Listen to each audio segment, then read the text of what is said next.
Hello again everybody, this is part 2 of my introductory videos on raw foods.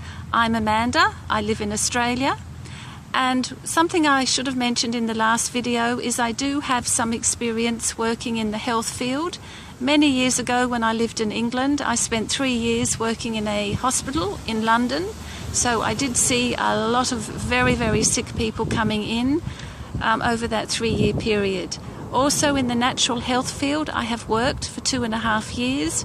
I obtained a certificate in massage therapy back in 1997, and in 1998 I completed my studies and finished my certificate in foot reflexology.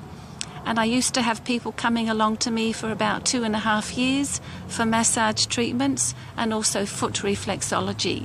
I absolutely loved that. I miss it very much. I'm no longer working in that field myself, but I do have some experience in seeing people with a lot of different health issues, and I was able to help some of them, so I'm very happy about that. So let's get into the topic today. The first one, of course, is green juicing, and I highly recommend a green juice. How many of you are doing green juices right now? Let me know in the comment section, please. I tend to use mostly apples, cucumber, celery, bitter melon, and also I will put ginger and fresh turmeric through my juices. So let me know what you're all doing and how you're finding the green juicing. I highly recommend. Please do some research. It has a lot of benefits for the whole body. Next topic we're getting into is green smoothies. I make a green smoothie fairly regularly, not every day. I tend to do more and more fruit. I'm doing better on higher fruit and less greens actually. But there are many benefits. With the green smoothie, the difference between this and the juice is that the fibre is kept in the smoothie. You keep the fibre, you just blend all your fruits and your other ingredients up. Some people put nuts and seeds, and you've got to put the greens in, some fresh green leafy veggies or some green powders. I tend to use both. I don't really have any strict rules myself. I don't follow a lot of recipes. I just do what I feel like doing at the time. So I highly recommend. And you don't need an expensive blender. I have a NutriBullet machine. They don't cost that much. Some people use a Ninja. There are different types of machines you can use to blend the fruits and the greens up. I highly recommend the green smoothie and the green juice. And the information about how to make green smoothies, I printed this out yesterday. It's very easy to find if you do a search online on the internet. So some people use water, other people might use almond milk. You've got to put your fruit in. It's a bit windy down here in the park, so I have to save my papers from flying away. And some people add some extra sweetener if they need it. I tend to use a lot of dates. I don't use sweeteners, I just put dates in, and the fibre is really helping me a lot. Then you've got your greens, as I mentioned before, and some people add some extra ingredients like spirulina powder or even raw cacao. Occasionally I make a nice chocolate flavoured smoothie just with bananas, dates and raw cacao, even a bit of carob powder. I like carob, C-A-R-O-B. That's from the carob pod. My battery is running a little bit flat on my phone. I'm just using an Android phone to film these videos, so I'll have to speed it up a bit and just mention the acid-alkaline balance of the body. I tend to do a lot better these days as I'm focusing more on the fruits and the salads, and that comes up here in this part where it's got a more alkalizing effect on the body.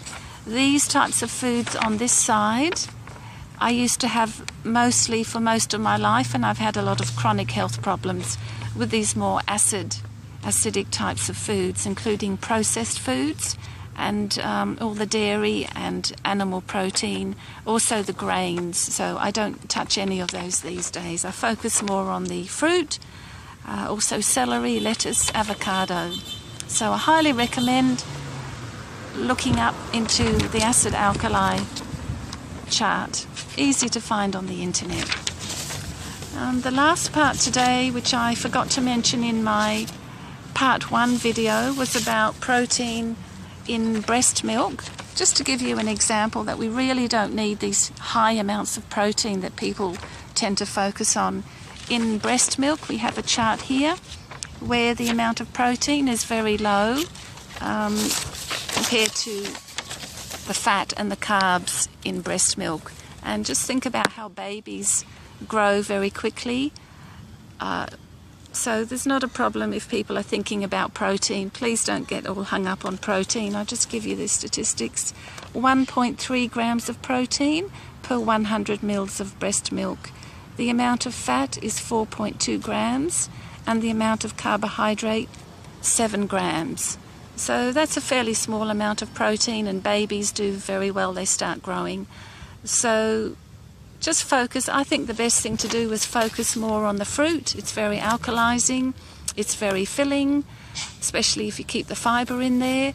And I tend to agree with Dr. Graham. You can find his videos very easily on YouTube. Just keep it simple. Eat when you're hungry, eat till you're satisfied.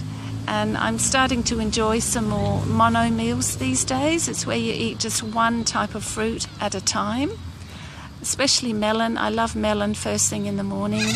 And my smoothies, I'm trying to simplify these days. In the past, I was adding all sorts of ingredients to my smoothies, including seeds and nuts and powders, and to me it's too complicated. It doesn't need to be that complicated. So thank you for watching. And please like this video if you found it interesting or helpful, and I'd appreciate it very much if you could subscribe, and please keep subscribed to my channel. I will be trying to put other sorts of videos on here, not just about food. So it just takes a bit of time because I'm a very new YouTuber. This is all very new experience to me, and I'm not really technologically minded either. So thank you very much for watching. Have a wonderful day, and remember, spread a little bit of kindness every day. It makes the world a better place, believe me. Bye.